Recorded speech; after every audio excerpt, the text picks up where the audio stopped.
This is the first Sunday of Lent, and we're starting a new sermon series today called Chosen by God. And I'm going to give credit where credit is due. Denise thought of this.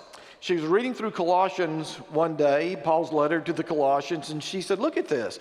There's all sorts of wonderful scriptures in here about who we are as Christians, our identity as Christians. What if we were to preach a sermon series on this? And I thought that was a great idea. So I'm going to pick up the first two. I think she's going to come in the third week and preach, and then I'll come back. But all of these are based on Paul's letter to the Colossians. It's only 4 chapters long. I hope you'll read it on multiple occasions during the season of Lent.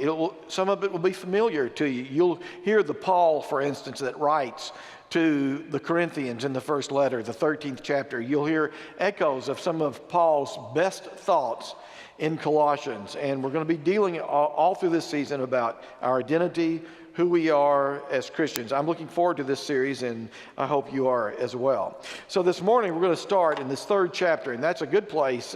Be sure and get to the 3rd chapter. We're going to read this text beginning with the 12th verse, and I encourage you to go home and read all of this 3rd chapter maybe later on today.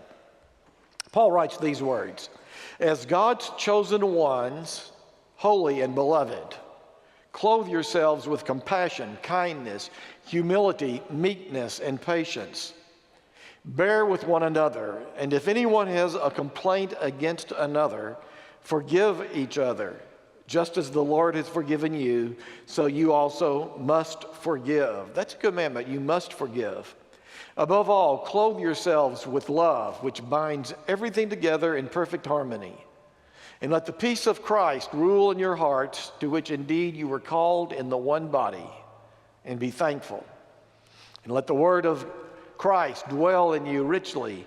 Teach and admonish one another in all wisdom, and with gratitude in your hearts sing psalms, hymns, and spiritual songs to God. And whatever you do, in word or deed, do everything in the name of the Lord Jesus, giving thanks to God the Father through him." This is the word of the Lord. Thanks be to God. In preparation for this sermon series, I started thinking about this question: what does it mean to be chosen?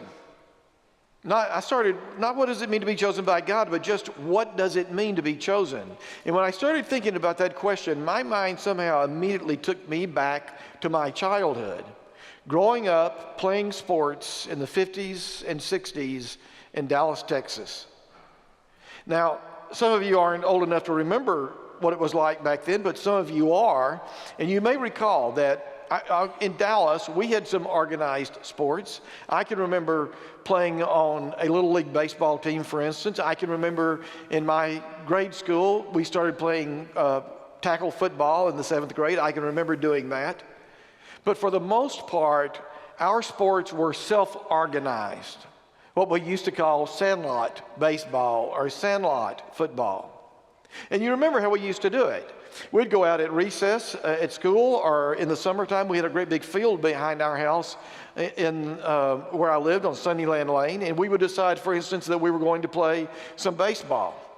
And so the 2 best athletes were picked to be the team captains, and they'd flip a coin to see which one goes first to pick. And then the rest of the boys, and occasionally we'd invite some girls to play with us. We'd be in a group like this, and they would pick one after the other, trying to get the teams as even as possible. So they always picked the first people, the best athletes first, then second, down the line. I have to confess to you that I always wanted to be picked early, but I never was. I was a determined athlete, but I was not a gifted athlete. So I always got picked in the middle of the group, but I always thought maybe someday I'll be picked first or second. I never was.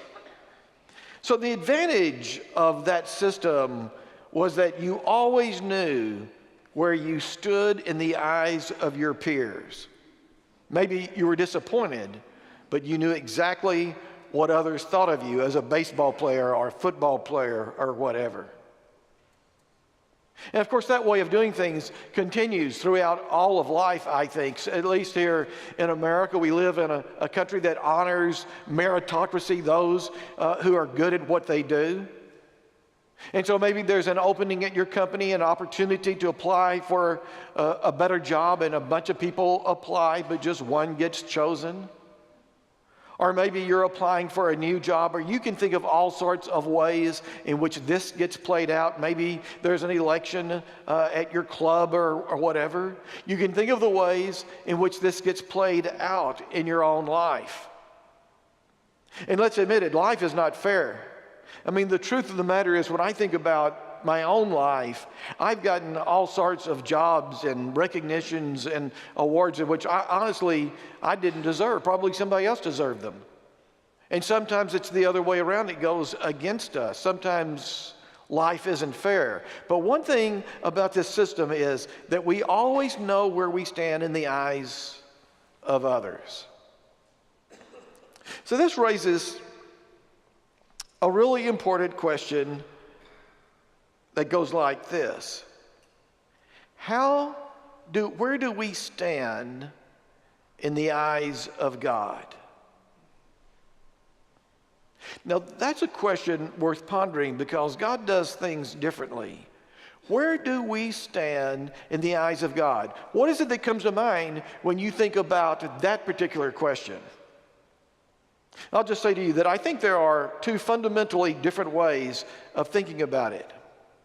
On the one hand, there are people who believe that in the eyes of God, we are all created as bad persons who somehow must earn the love and the approval of God. There are a lot of people who believe that. There are a lot of religions which preach that.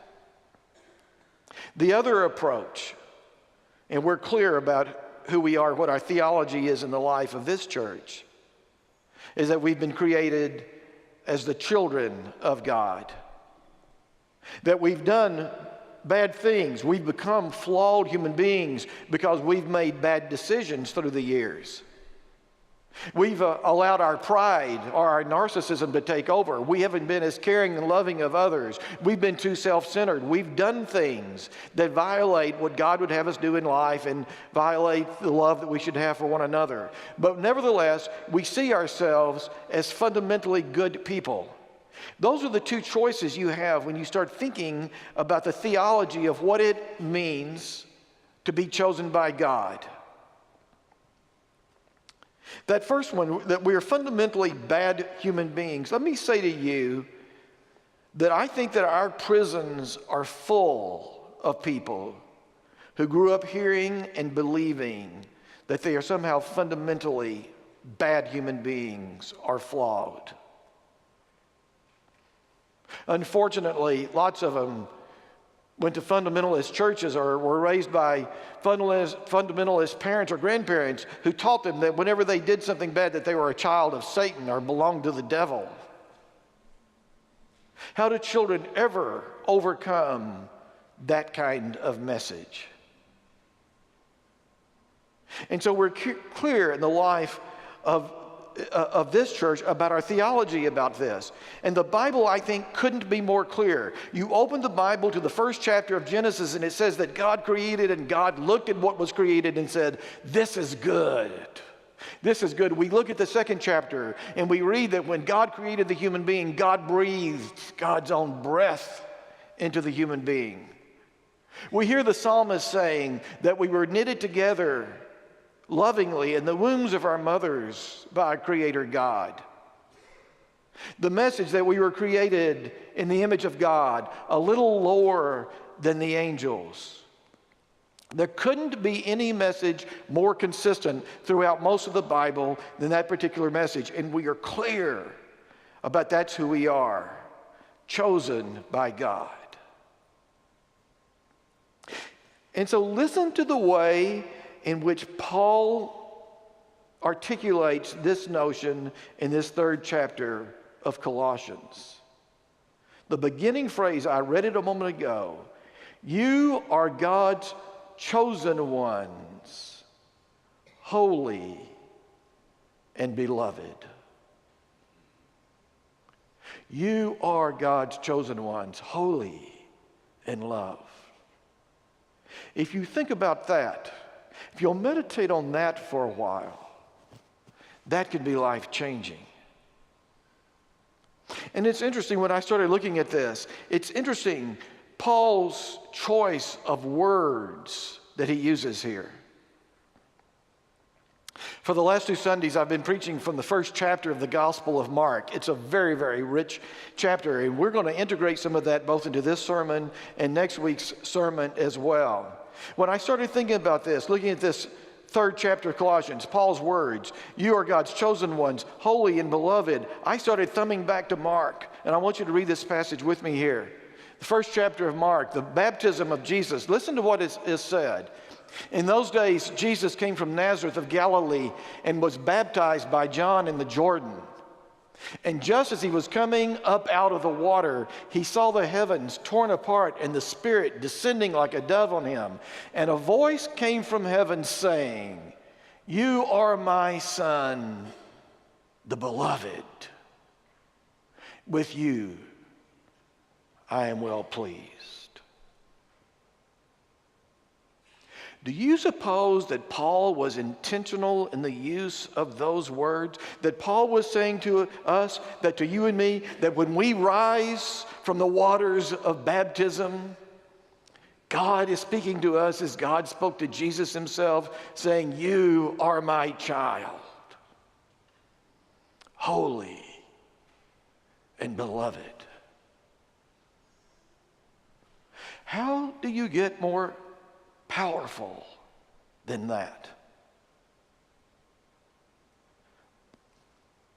And so let me just say to you that this changes the way in which we think about this season of Lent. This season, admittedly, dark season of Lent. Traditionally, Lent calls us to a time of silence. A time, I like it in the darkness, a time of sitting in the silence and in the darkness and thinking about who we are and about the mistakes that we've made and the sins we have committed. I like to think of this as like looking in a mirror.